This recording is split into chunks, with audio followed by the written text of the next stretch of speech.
Welcome to Melted. I am Frankie Melted Chapsticks Hollywood, your host, lead singer of the Melted Chapsticks. We are sponsored by Carlino Guitars. Today's episode, we have Joe Feloni. He is a guitar hero, a guitar boss, a leader, a teacher. He is from one of my favorite neighborhoods in Boston, the North End. He went to the Berklee School of Music. Then he went on tour. He's never looked back. He's a producer, sound engineer, fantastic person and friend. He endorses GHS Strings, Tsunami Cables, G&L Guitar, Carlino Guitars, and Straps. And again, if you go down to Eddie's shop, Carlino Guitars, you can get lessons from Joe and grow as a player. Melted is sponsored by Carlino Guitars. You can run down to see Eddie at his shop in Medford. He has a purple couch where you can sit. He has 1,000 guitars to choose from. He has a machine that makes custom guitars. He has a whole line of it. Just look him up. Google Eddie Carlino, and you will see a lot of guitars. Carlino Guitars. So I'm excited to talk to Joe regarding his career. He's a Berklee graduate. The closest I've been to Berklee is Berklee and Newbury Street. So I have been to Berklee, but not in the same capacity. His journey as a musician, he's amazing. He has a book that he wrote on music to help people learn the instrument, and it's very clear and concise and helpful, especially when you get to those fun 7 chords. He's also played in the Hirsh Gardner Project, and I'm just really interested. He has a lot of great messages as well for young musicians and musicians alike. He has a wealth of knowledge about the industry. Joe Feloni, how you doing? Hey, Frankie, how are you? I'm great. You know what? I'm better now. I wanted to let you know my last show with Tony Savarino and Josh Hag of Devo, they completely punked me, but they did send out a warm shout out to you. I love those guys, man. Tony's a maniac. I love him. My paisan. Hey, that's what he said. From the old neighborhood. Absolutely. Oh my God, that's funny. So how you doing today? You know what? I'm grateful. I am excited to talk to you. And I just wanted to start out with, you went to Berklee. I just wanted to know about the early years for you touring, because you gave me a very important message about that. Could you tell me, like, kind of who you played with, where you went? Well, I was very fortunate that when I got out of Berklee, my brother was friends with the owner of the Channel, which was a really big nightclub back then, probably the biggest in Boston at the time. And the owner was also a manager of many, many artists in town. And he sent me on a bunch of auditions to learn how to audition, not necessarily to get the gig, but to learn how to interview, basically, is what you would do if you were getting out of college. And so I learned how to audition for bands, and it actually was stressful because, I would go on many auditions in a row. So I'd have to learn 10 songs of, maybe 3 bands in like 2 days. So you'd have to learn 30 original tunes and, try to go in, or, just, it was interesting. It was a great learning experience of how to deal with the stress of being a musician as a sideman kind of thing. So I did that, and then there was a guy who was actually working at the Channel, he's like a brother to me now. His band was called Me and the Boys, and Me and the Boys was an opening act for all these big bands that were coming into town. They had probably put in, I'm not sure how many years, but a lot of years of getting themselves in a position where they were doing really big gigs. And me, I didn't know really how much work it took to get your band in a position to be opening for, national acts at, clubs in the area. And so they had done all the footwork, and here I am, this 19-year-old kid coming in, and, I got to benefit from their hard work in terms of the draw and all that, playing to a lot of people every night. And, that was something that, I look back in retrospect as an old man now. Well, you're 28 really, again. Yeah, times two. Yeah. But it's like you think that kind of thing just is going to be forever, and that's the way it is, and that you're going to experience those things all the time.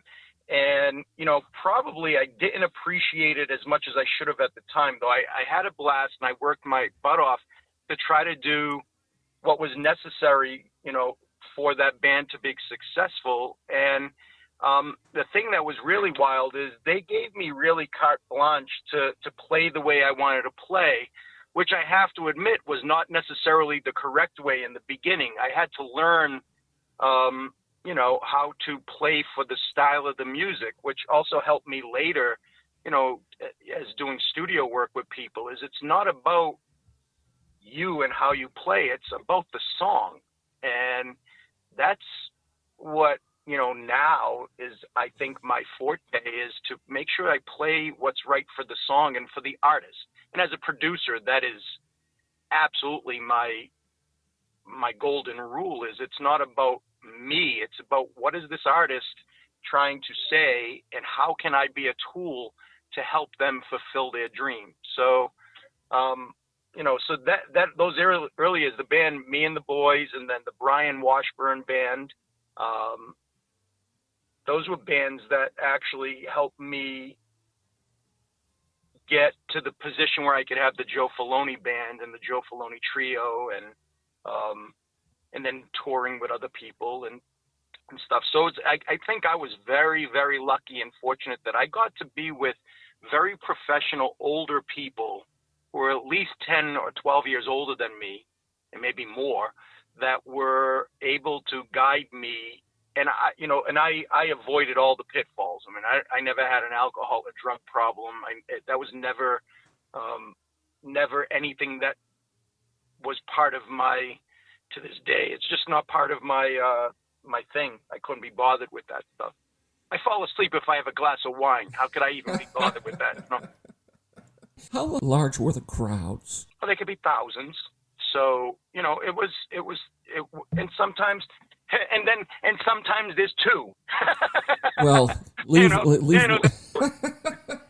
the hills and valleys of a musician. I remember, being in Armenia playing to, thousands and thousands of people, and then coming home the next week, and being at the not the House of Blues, the Hard Rock Cafe, playing to the bartender and the waitress, and getting paid fractions of the amount of money I was getting paid on that tour. It's just like, it's like, and this is probably the advice I would have to the younger me. And I think this is just, I don't know. I think this is life in general. The older you get, you realize, and this is the stuff that I'm paying attention to now because I've had a lot of loss in my life, is the fact that gratitude, humility, empathy, discipline, these are things that,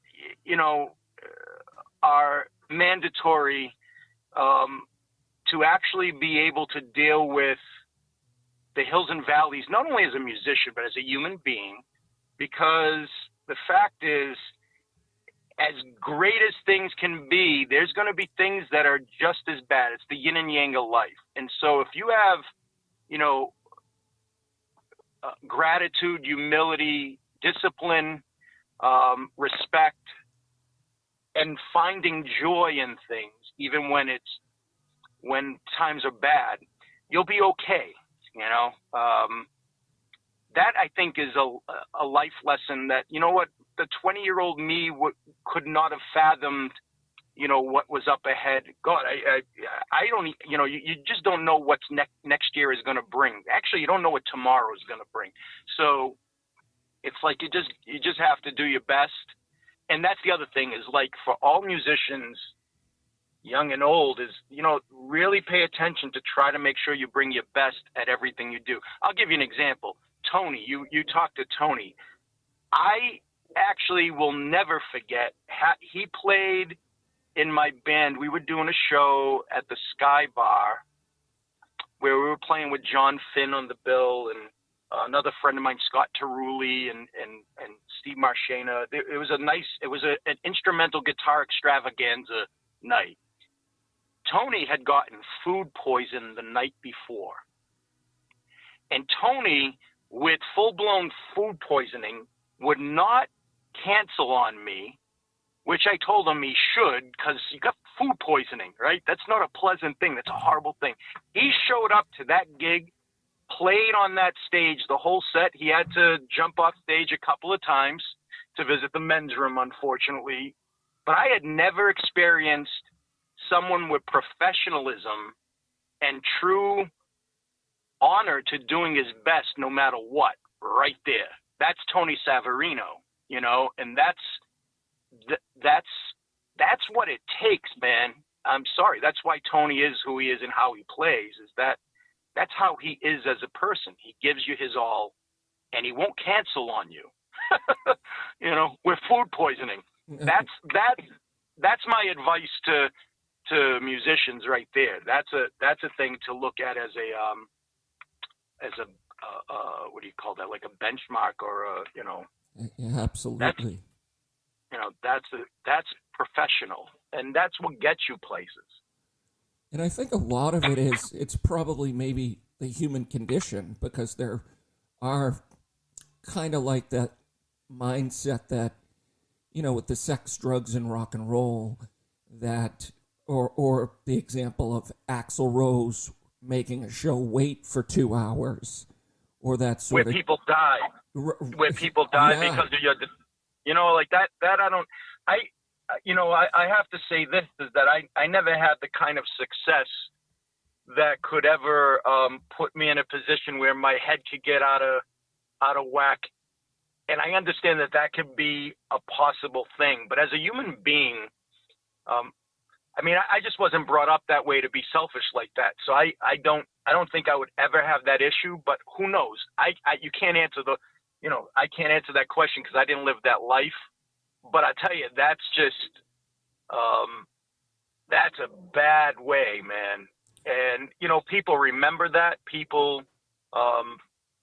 it's probably why people don't want to work with him. And here's the other side of this too. And this is where this whole, why I can't judge him really, because I didn't walk a mile in his moccasins. But I do think that in order to be in a band like Guns N' Roses that just totally took over the world, there's a level of that attitude which you can't, which you don't like, that actually is necessary to get to the position where they were or are, however you want to look at that.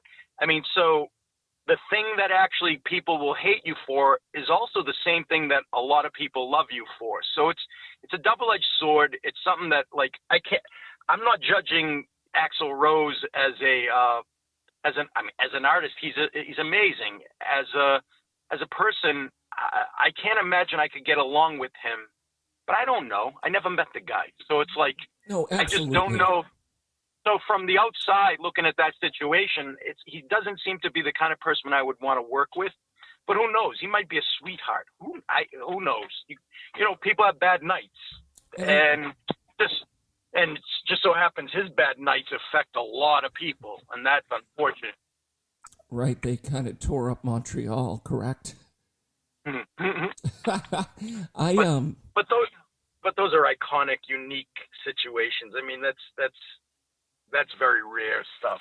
Well, I just don't think that young people should look at that and think that those are the actions that are going to make them famous, because those are the actions that will get you blacklisted. I mean, it's you know, it takes a whole bunch of other things to get to a place where you could get away with something that stupid. But isn't it the marketing, do you think, in a way, the bad boy image, if you think of Motley Crue and... Oh, God, yeah. Yeah, absolutely. You know, let's be realistic. Do you think that Keith Richards is half as bad as what his image is? I can't imagine that, because every time I watch documentaries on Keith Richards, he seems like a guy that just loves music and seems to be a really nice guy to hang around with.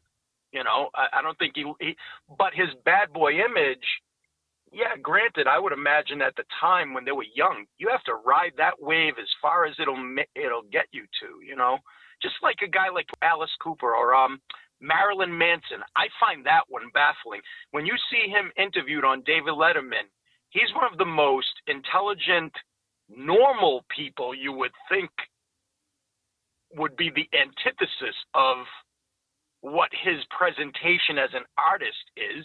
He's laughing all the way to the bank on that. It's a show. Alice Cooper is in Izod shirts and plaid pants golfing when he's not Alice Cooper. It's like, it's a business. It's entertainment. So some of the stuff is just total PR, and some of it is actually very real, and that those situations exist too. I've never been around in terms of like worked with anyone that was really that superstar crazy person kind of thing. I've only dealt with people who are professionals who know that once they get on stage, their alter ego shows up, Right, over the top. I have an interview with Rudy Sarzo coming up, and there's a guy who's been around forever. I mean, he's worked with everyone. Well, right, and he was interviewed and asked a question about Ozzy and sort of Satanism and all the black magic, and he said these are the nicest people that I've ever been around, and it really is a show. So, yeah. It can be a show, but when you take it to the level of, people getting hurt, yeah, you're right. The other message is being blacklisted. I just wouldn't want to work with someone like that. Right. I mean, because you don't want to risk that is really his personality. That's just not good for me as a human being, because I like to work with people who I love and who I can learn from, and who draw the best out of me, even when, or draw stuff out of me I never knew existed. There's those kind of, I want to be challenged, but I also I want to be safe to be challenged, meaning the environment should be an environment where it's safe to make mistakes, in terms of musical mistakes. Like, if I'm working in the studio with someone, I'm going to try to do something that's outside my limits. And, that means train wrecking sometimes during a take.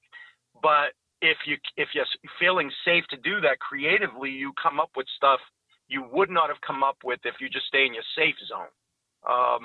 That's how great art happens. And now, since we don't have that clock ticking in the studio thing, because everybody's doing stuff at home in their home studios, or I have my own home studio, or I work at other people's home studios, or we have to go in the studio, and then that's a whole other different vibe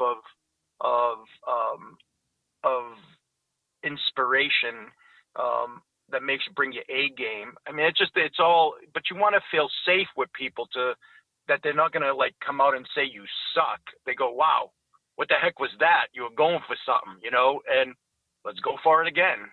That's the kind of thing that makes good music. And I've been fortunate to be around people who help me do that when I'm working on music that's collaborative. I mean, I have my own thing, which I'm alone in my studio doing my own, my own world stuff, like where it's expression of my own stuff. That's my dojo. I mean, that's my safe zone. That's the place where I can play and cry, or play and giggle, or whatever it is I'm trying to express. And you should try to feel in other environments that kind of safety too. It is rare, but I've been fortunate to have that, so at least a few times. So that I'm very fortunate. Gratitude, man. It's even in the things that actually were difficult, or like not so good situations, you still do your best, you get through it, and you learn from them. Sometimes learning what not to do is absolutely as powerful as experiencing exactly what to do. Well, that story you shared with me about Herbie Hancock, I believe, where he messed up on stage. What was that again? He was playing the jazz festival with Miles Davis, and he was young then, but he used to always record his performances. So under his piano was a recorder, and I guess they were either in the middle of I think it was "So What" was the song, but it was like one of Miles's greatest songs ever at the biggest jazz festival on the planet, in front of the biggest crowd of jazz aficionados with the biggest jazz artists on the planet, right? So no pressure. And he, in the middle of Miles' solo, he puts his hands down on a chord that was so wrong that he lifted his hands up off the piano and like just put them on his face. He was like totally destroyed and freaked out. And it took him almost a minute to get back to playing because he was so upset at what he had played. But when he listened to the recording afterwards, what he had noticed was that when he played this chord that he was judging as the worst chord on the planet, Miles Davis was improvising, and when he heard that chord, he just thought of it as an option to play over, and he played all the right notes to make that chord sound right. So what Herbie thought of was, oh my God, that was the greatest jazz lesson he had ever had, which is he judged the chord as wrong. Miles didn't judge it. He just played over it, and it was just an option in the moment. And that actually is probably the greatest thing we can think of about music, is that I believe, I don't care whether you're playing instrumental improvisational music or whether you're playing pop music, as musicians, all we do is ride the now. We can only deal with the notes we're playing in the moment. And if you think too far ahead or think about something you did in the past, you are going to ruin the now. And so that's why music is so important for kids. I mean, it's and for everyone, quite frankly, because right now in our society, staying in the present moment is probably the most difficult in history, because we have so much stuff pulling us out of our present moment and worrying about things that don't exist or things that happen that still don't exist. Because you can't think of the future or the past as real other than in the present moment. So it's the present moment. They don't exist. Future and past are non-existent. They're illusions. And music makes you have to concentrate on that, is in the now. That's Tom Brady as well. He cannot worry about the previous play. He's got to worry about these rhinoceroses trying to kill him now in the play, in the moment. And he's probably the greatest at doing that, and that's practice. That's concentration, discipline, Well, maybe you and Tom could maybe collaborate on sort of a TB12 method where, with the guitarist with your hands going up and down the neck, he's got about 7 Super Bowl rings. Do you think it would be able to either put it on the fretting hand or the strumming hand? 6 or 7 weights. I'd put him on my right hand because I'd have to, I don't know, I can't play with rings. Rings are difficult. Let alone Super Bowl rings. Yeah, again, I'd have to take up football because I can't play with them. And that's not to say that I'm at the level of Tom Brady as a musician. I'm just saying that, I'm still working on these things just like everybody else. I mean, well, Larry Bird, like you talked about Larry Bird as well. Yeah, I mean, Larry Bird was the master of manipulating players by making them make a move that is what he wanted them to, so that his first step put him in a position to score. Because he was slow, but his first step was the fastest there was. So it's like that those are the things. I mean, that, you know what that is, to put in musical perspective, like we've been working on. It's about putting all the math, all that, like you're working on fretboard freedom. So am I. We may be in different places in that journey, but it's still the same journey for everyone. Everybody has to practice to find a way to find the music that you have in your heart and your head on the neck of the guitar or whatever instrument you play. And that's working on the craft.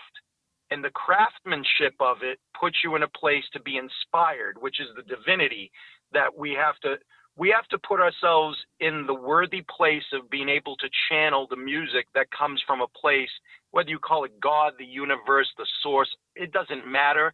But we have to practice to make ourselves be the conduit of those ideas. And that's a daily event. It's like, if you wanted to use like a religious thing, it's like we have to pray, which is practice in the quiet place by ourselves, in order to be able to be a tool for the idea, whatever that idea may be musically.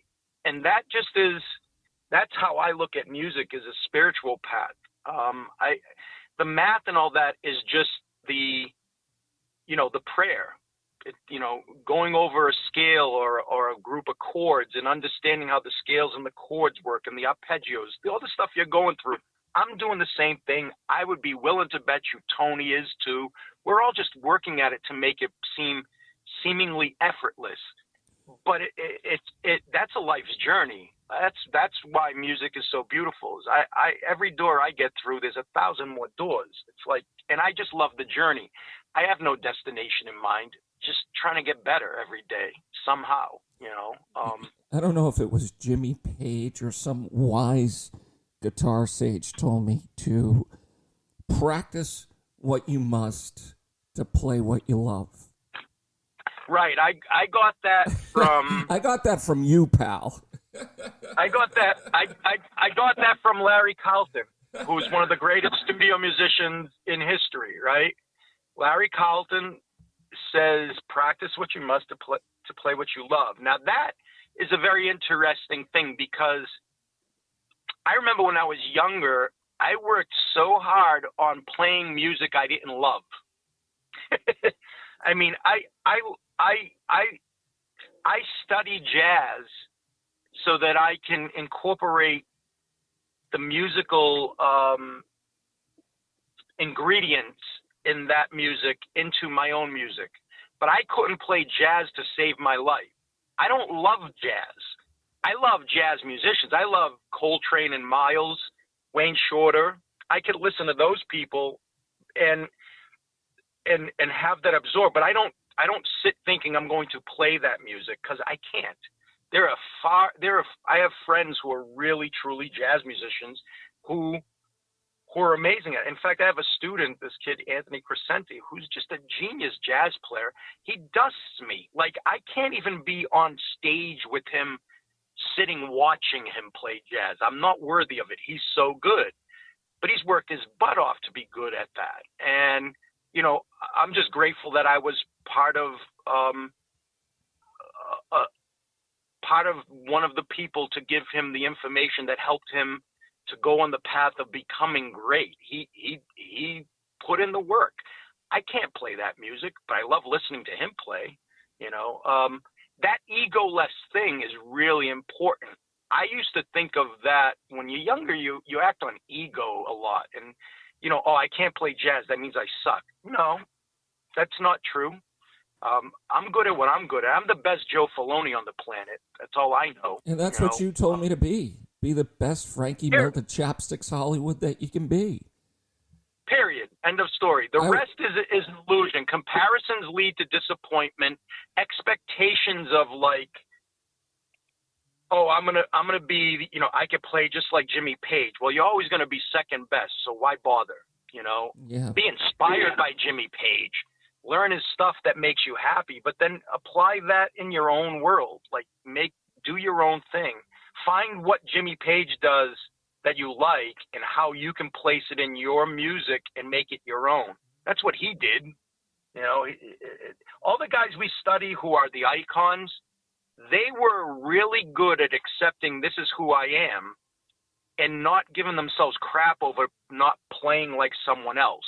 They just, they did not, they Steve Vai says a great thing, which I thought was very interesting. He said, don't expect me to do a jazz or a blues album. He goes, that would be horrible. No one would want to listen to that because it would be gross.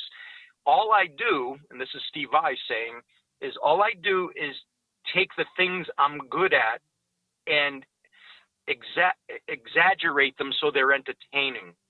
And that's what he does. And that's why he's the best on the planet at that.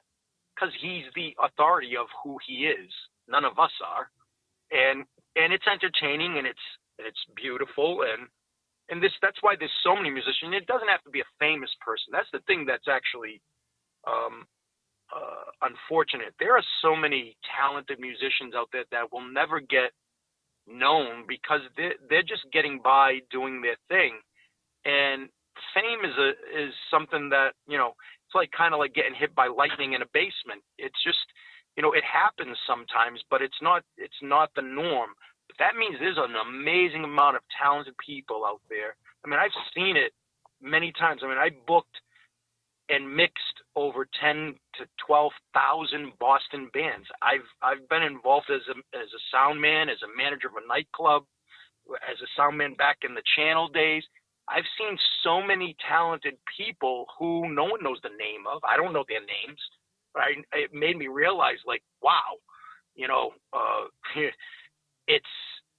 there's a lot of great stuff going on there. We just have to keep listening and trying to support those people that we like, in some way.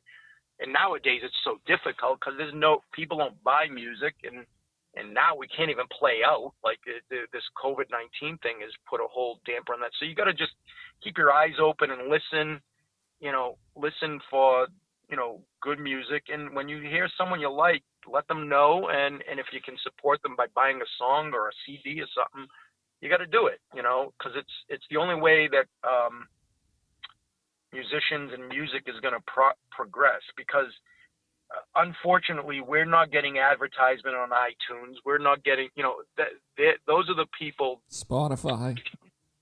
Yeah, I mean, and Spotify, Pandora. I mean, these are interesting tools, but they certainly don't support artists. I mean, even with millions of listens, it's not much monetarily. No, I mean, there was a video somewhere on Facebook which I thought was baffling, where it was the producer of Justin Bieber who came out and said, here was my 3-year income he says, as a producer, my dream was to have an international artist hire me to produce him and have a hit song.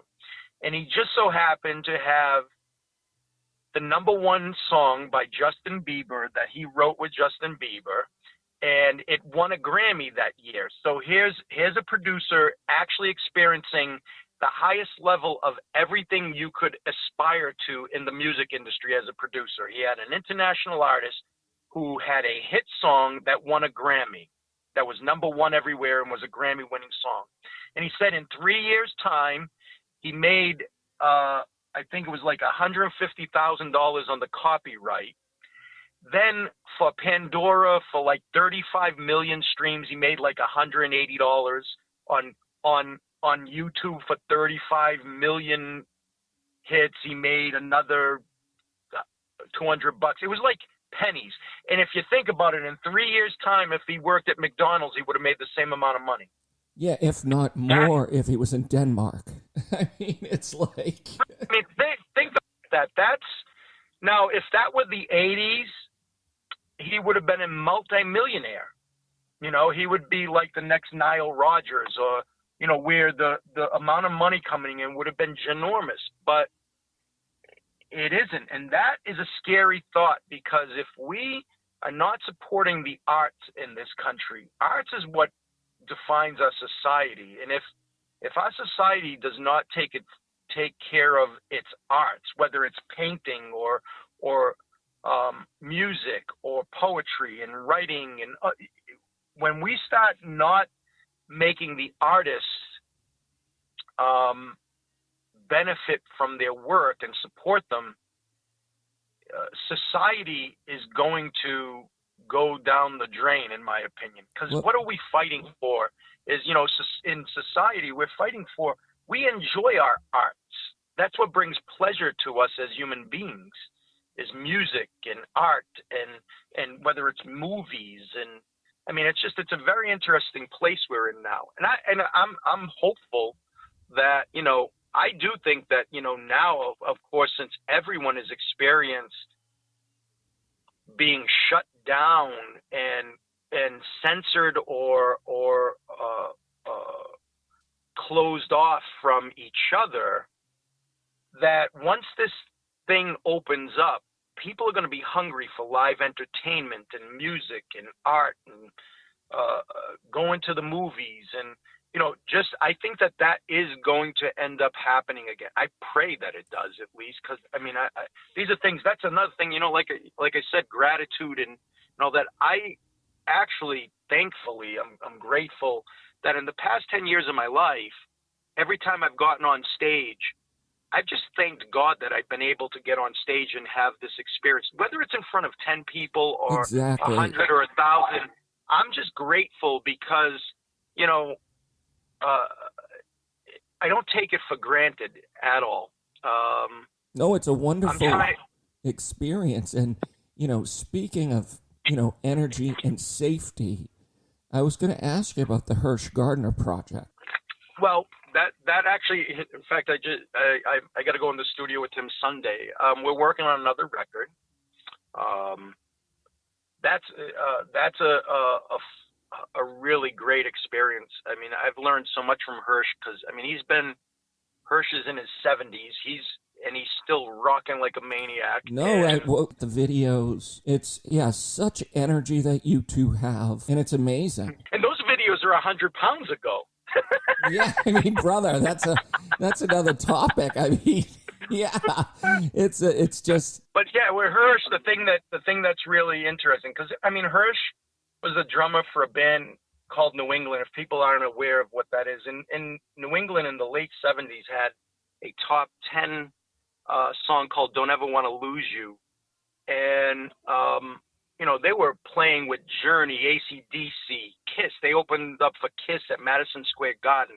I mean, Hirsh has gone through, I mean, I was 10 when he was going through that stuff. Like, he was at the top of the music industry at a time when I was trying to learn, you know, to play a blues, you know, you know, and to work with him, because he was also a, you know, 3 times I think he won Boston Music Award Producer of the Year. Right. Did he go to Berkeley as well? Yeah, that's what got him in this country. He came here from Canada. Yeah. And he went to Berkeley for a couple of years. That's where he met the guys from New England. And you know, his thing as a producer, the thing I've learned a lot being, you know, alone in a room with him working on pieces of music that are his pieces of music, is that he has a really good way of allowing people to be themselves and go for it.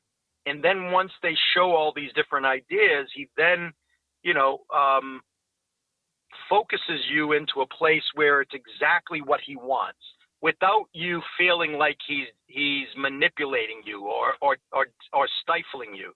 And that actually is that's a gift, that's a talent, that's a craft. And, you know, it's like, you know, on the previous record that I played on, I think 5 or 6 songs, that album we worked on, I might have sent him 20 or 30 solos a song, you know, or, you know, I would send him tons of stuff, or I'd go over a studio and we'd record, they'd do, you know, hundreds of takes. And when he found, that's it, there it is. You know, it's like, it's a great process to work with someone like that who, you know, knows what he wants, but also is willing to listen to see what you can make. And usually, you know what, when he's patient, usually the stuff that people come up with is better than what he could expect. So, and that I found the same as a producer myself with artists, is like, let them be comfortable to be themselves and see what happens, because there's those very special moments that come up that transcend ability, like, or style or whatever. All of a sudden, like, something goes in a direction that you're not aware would happen, and then when it does, it's like, whoa, it takes everything to a new level. Hirsh is really good at that, and I've learned from him, working with him with that. And, you know, he's a really talented guy. I mean, it's Oh no, he's super talented. What instrument doesn't he play?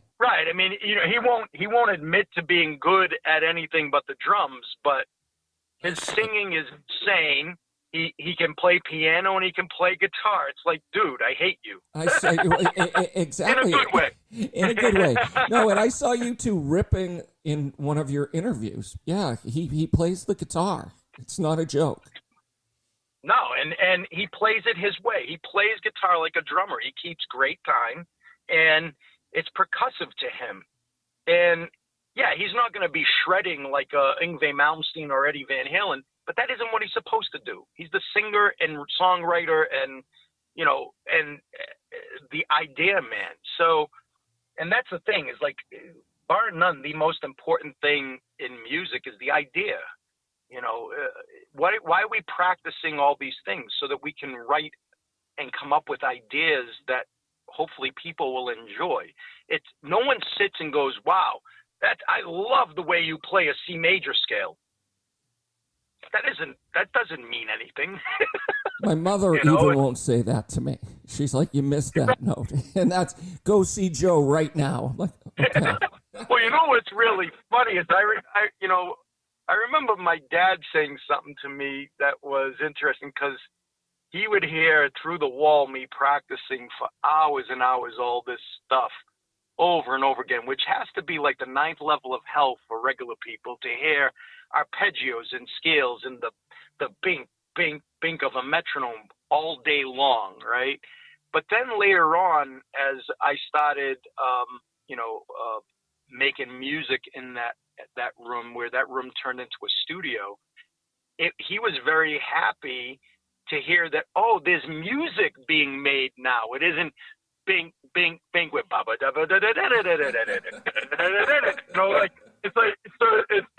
it's interesting, because it's obvious people don't want to hear that stuff. They want to hear music that they can remember, and that's for me.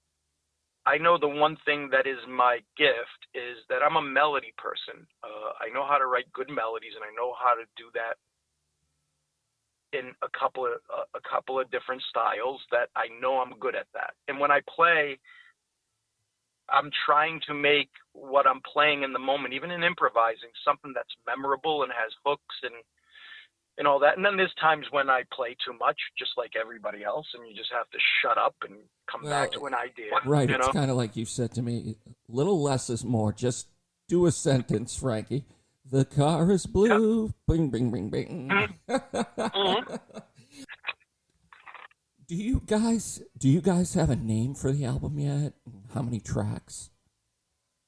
No, I don't. We don't have a name that I know of. Again, it's Hirsh Gardner Project, so I don't know those kind of things, but I know that there'll probably be 8 to 10 songs. And it's really wild. I mean, this past year has been so traumatic to me in so many ways that I can honestly tell you, I have no recollection of the work I've done on the record. Every time he sends me a track, I go, wow, I don't remember doing that. And it's like, it's just, there's a lot of really cool rockin' tunes on this album that I'm baffled that I don't remember playing them. I don't know whether that's just my age or whether the past year is just, I do know that like the past year has just been so tragic that there's a lot of things that I was so focused on my parents' health that I have no idea what I did, which is understandable. Which I mean, I don't even know how to address that.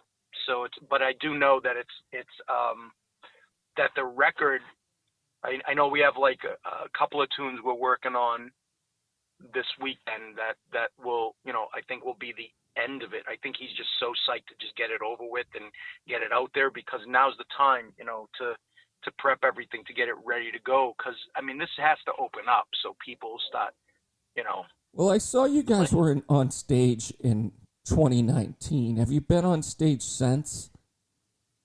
We actually, the last time we played was 1 week previous to the quarantine.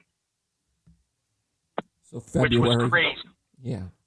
Yeah, so it was like, I don't remember the exact date, but I know that like everybody was freaking out at that time. Like it was almost questionable whether this gig should have happened, kind of thing at the time.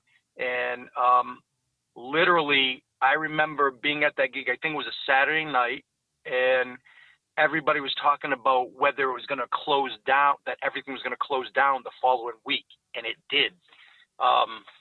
It was pretty outrageous. And luckily, everything was safe at that gig. No one had an issue or anything, which was, thank God. But it was, we as musicians were all talking, because I think we played with, I think it was a Journey tribute band. I can't remember. God, see, this I know it's been a while for everybody. It was like, this was right before my dad died, so it was like in the middle of January, or was it after my dad died? I can't even see. That's the thing, Frankie. I can't remember that whole. Yeah. It's just such. I've seen clips. I don't know. Yeah, I saw you on stage with the Don Lappin band. Oh God, yeah, that was ages ago. Don. That was a few years. That was a few years ago. That was awesome. Don is just a crazy, amazing guitar player. I was fortunate enough to play with him and get to rock out with him. He's a professor at Berkeley, so he had hired me to play. I guess the Berkeley professors have to do a show a year, and he had hired me to do that show. It was like, I think that was the second time, or maybe first or second time out of 3, I think I played with him, which was just, it's an honor to play him. I had booked him at the Sky Bar on my guitar extravaganza nights a couple of times, and he's just an amazing musician. And he plays in such a unique way that it's just really cool to be around, because I can't do anything he does the way he does it. It's just insane. They call him Tap and Lap, and he taps everything, and it's he's extraordinary. It's like it's actually absurd how good he does what he does.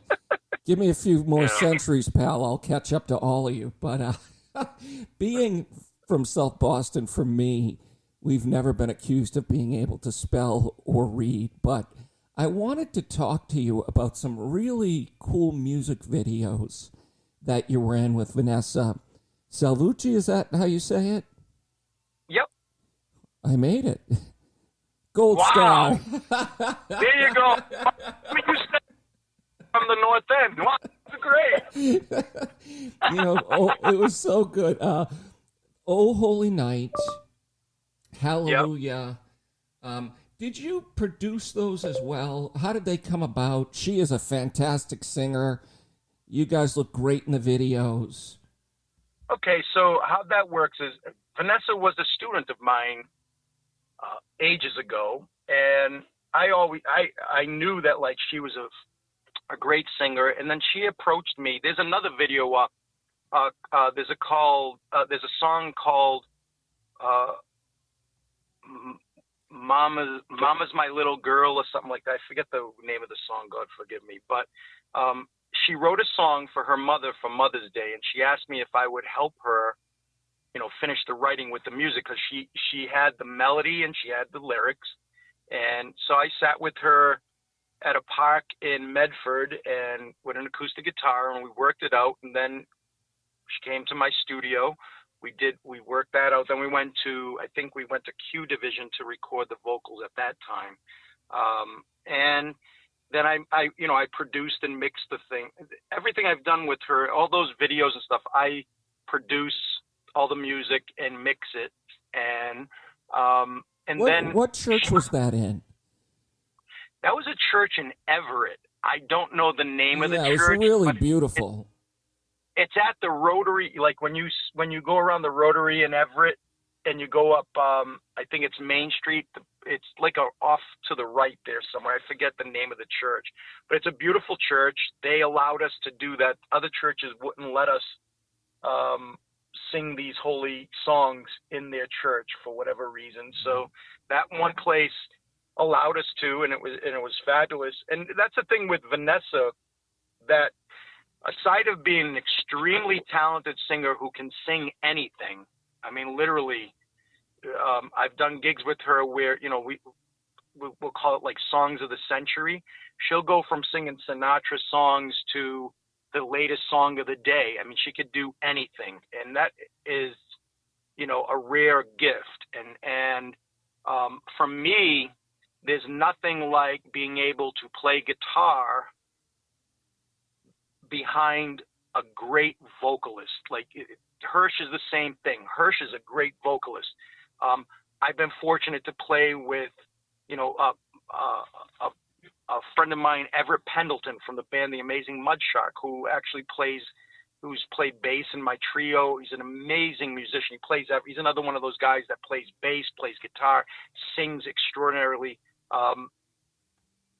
What Vanessa is really, really good at is she has a vision, and then she's just relentless, which is such a good trait to get things done. Now, the thing with how that works is her and I will work on the music, get it done, record it, and then we have another student of mine who's a friend now, is this guy Peter Ricci, who's a videographer. He's the one who's done all the videos on all those songs.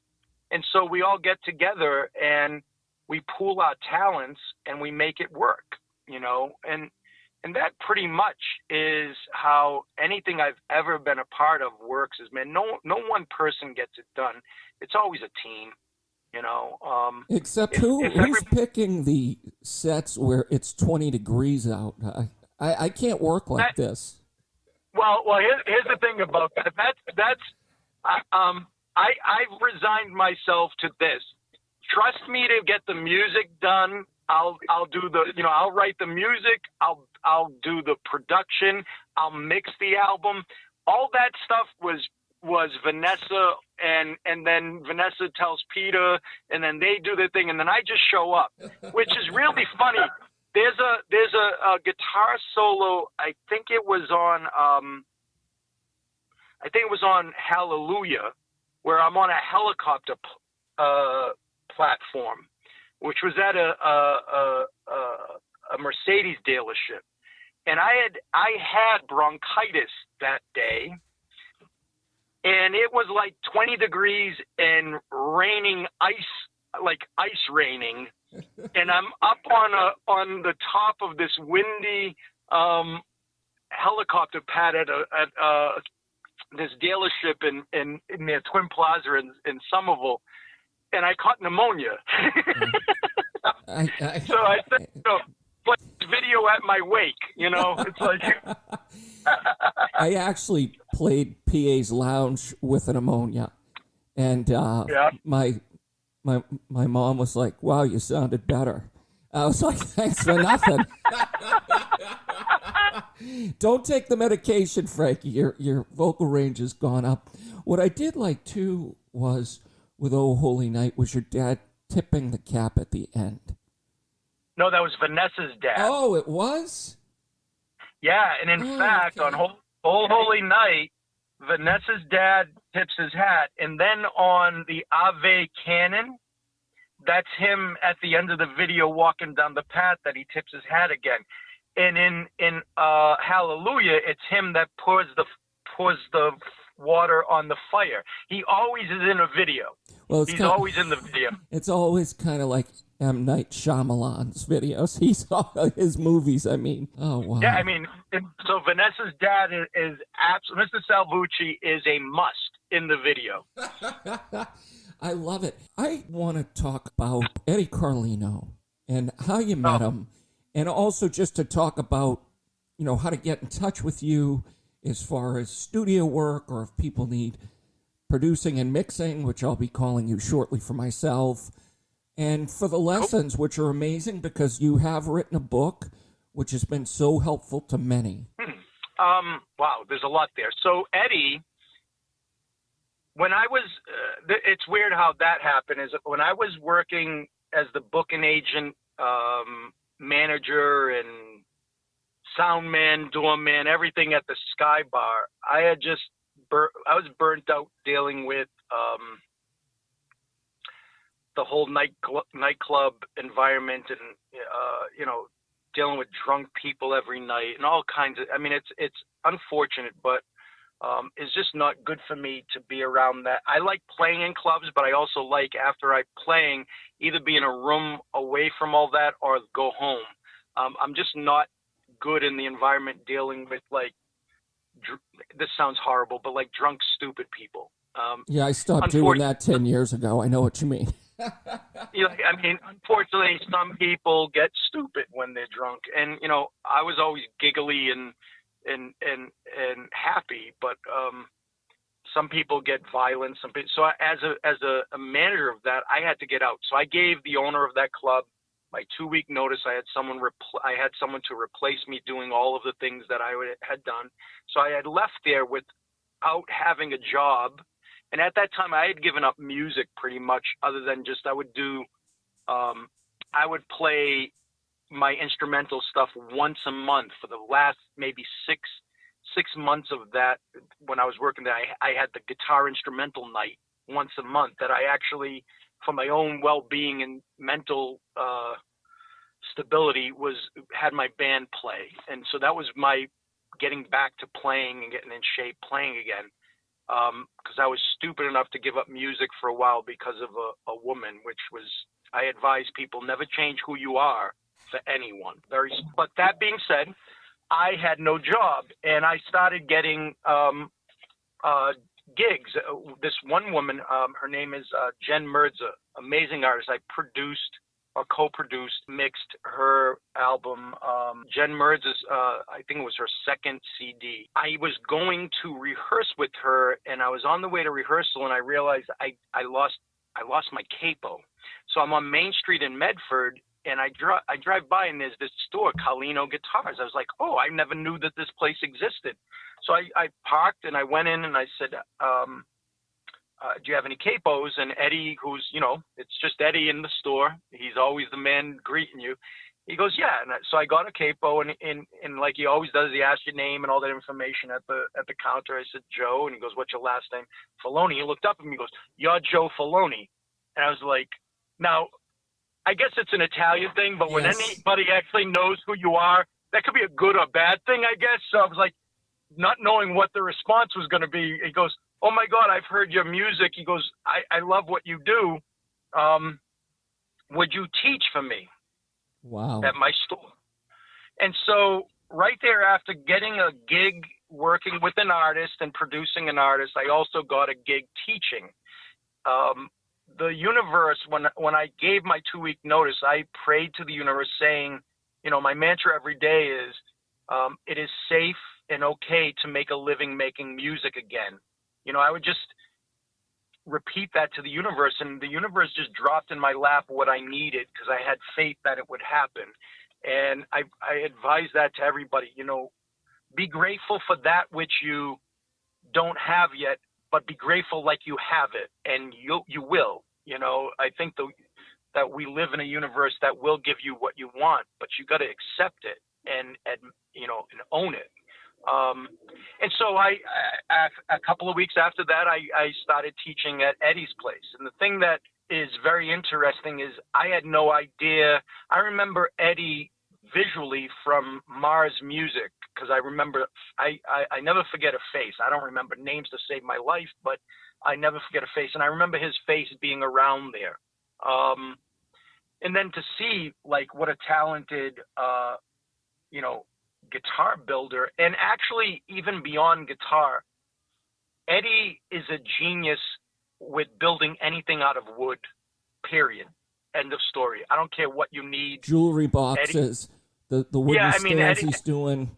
everything. Eddie is just capable of doing things that I observe and go, oh my God. Because I also, unfortunately, I was like in construction. I had built houses for family, like with family members, doing, carpentry and building houses. So I understand how things are built. If I never touch a tool again in my life, I will be happy. I don't like that work, never did, but you do what you have to do, right? And I was always able to do that work with my hands fairly okay. But when I watched Eddie doing the stuff he does, I know how difficult that craft is, that what he does, but I also, the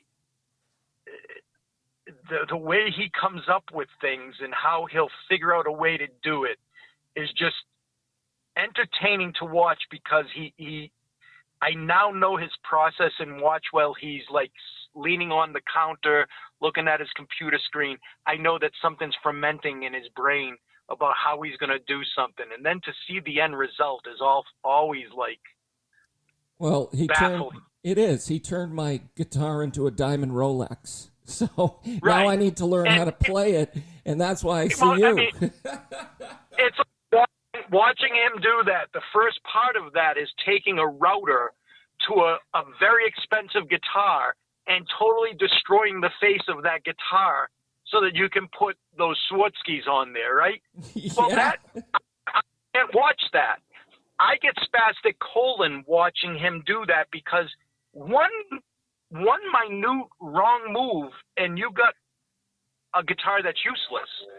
I can't watch it. I can't deal with the stress. It's like, it's just, yeah, he but doesn't. to observe a craftsman like that is just always, I love that. That's why I love, like, I love watching craftsmen. Tom Brady's a craftsman. Guitar players, musicians, craftsmen. I love watching cooks.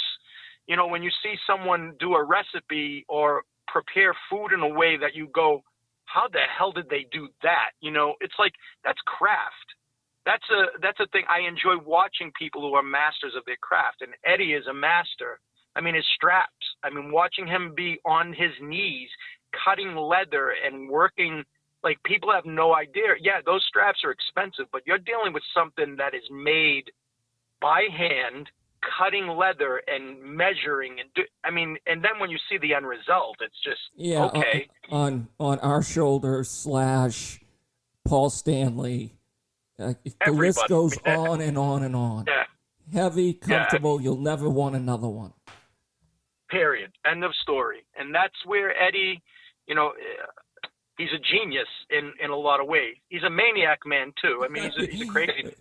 I know no genius who isn't a crazy man. So no, exactly. And I love Eddie. That's the thing. That's the bottom line. Brother.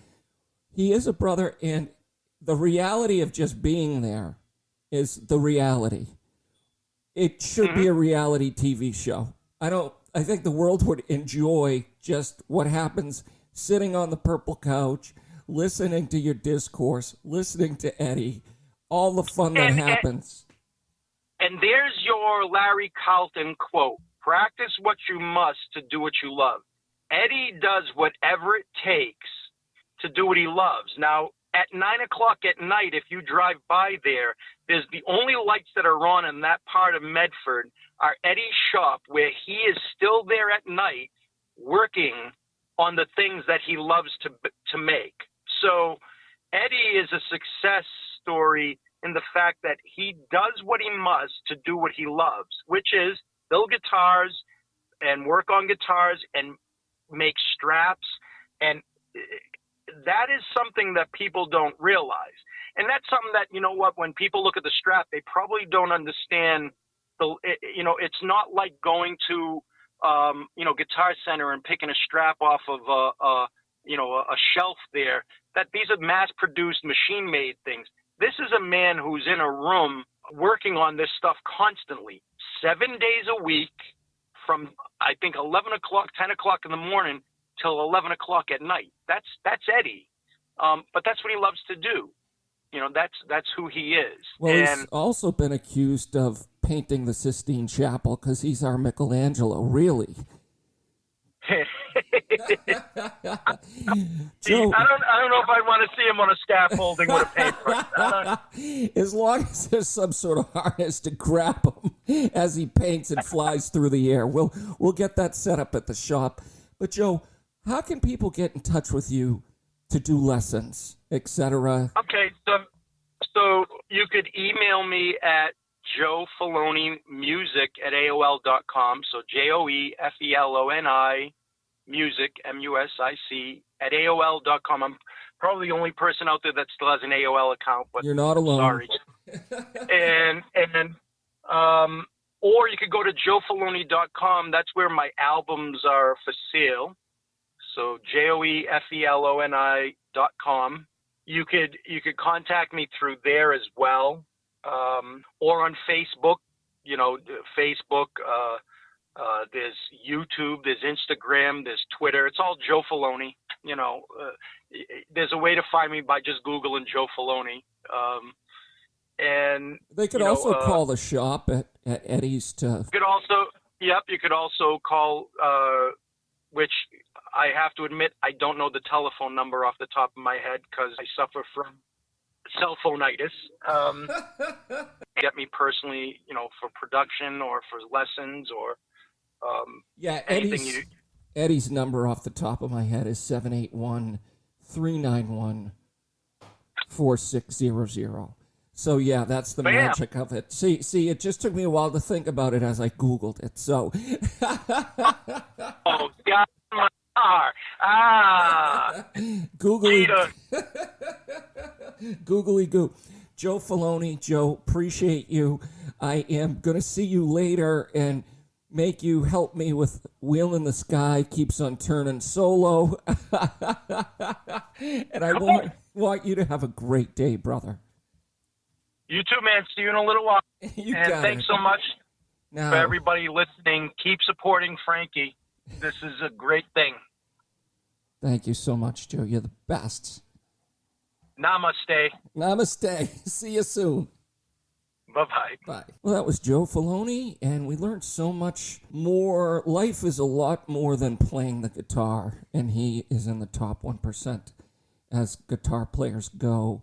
But there was a lot of super messages in there just about life, perseverance, and the influences of our parents and friends, and just being surrounded with good people, and that's what goes on in Joe's life. He's helping me actually learn the guitar, as well as being a good friend. The lessons of being a musician, where when you jump out there, I've been on the other end of 2 to 10 people in a bar to a St. Patrick's Day parade once a year, hundreds of thousands of people, where he started out playing in front of people, touring the world. And you need to appreciate all of it, and realize that it's not linear. Things change, but as they change, Joe coming from Armenia in front of thousands of people to 5 people in a club, we enjoy the journey. Speaking of Wheel in the Sky Keeps on Turning, thank you for another episode of Melted with Joe Feloni. And we appreciate you all our listeners. Keep doing your art, learning. Come on down to Carlino Guitars to have a few laughs, buy a guitar. Say Frankie sent you, and he'll triple the price. We love you guys, and have a great day.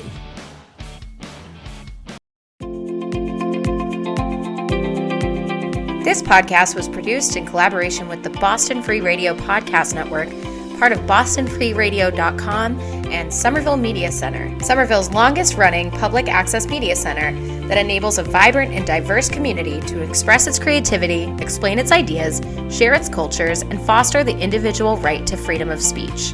Learn more about Somerville Media Center at somervillemedia.org, or check out some of the other amazing Boston Free Radio podcasts and radio shows at bostonfreeradio.com. Thanks for listening.